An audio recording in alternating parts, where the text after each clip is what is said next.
You may have heard me mention that I recommend trying not to touch your miniature's paint surface with your fingers while in the middle of your painting, because you'll leave oil from your fingers on the surface of your miniature, and I just don't think it's a good idea to try and paint over oil or residue.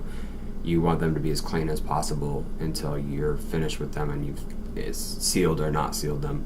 So in addition to that, you may have heard me mention that I recommend mounting them on some kind of a holding, like a base, and that I in particular use sports drinks lids.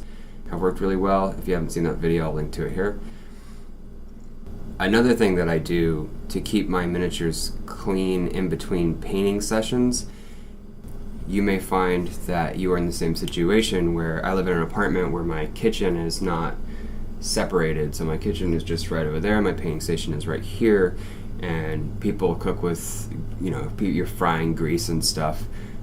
Little molecules of oil and grease will float around the house and settle on every surface. So I don't really want that like bacon fat settling on my miniature before I've had a chance to finish painting it, or ever, ideally, but particularly you don't want it underneath your paint.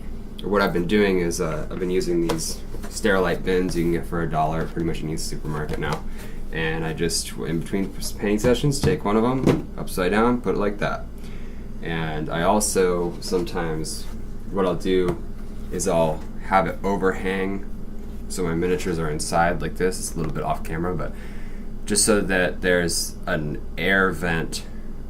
I like to have some kind of airflow so that the paint still cures in between painting sessions, but you've got basically an awning to keep dust particles in particular as well from resting on your miniatures, because it really sucks when you have a bunch of dust that you didn't notice and you painted over it, and then later you come back and you see little inconsistencies and impurities in your paint job. So that's an easy $1 tip right there. Thanks for watching.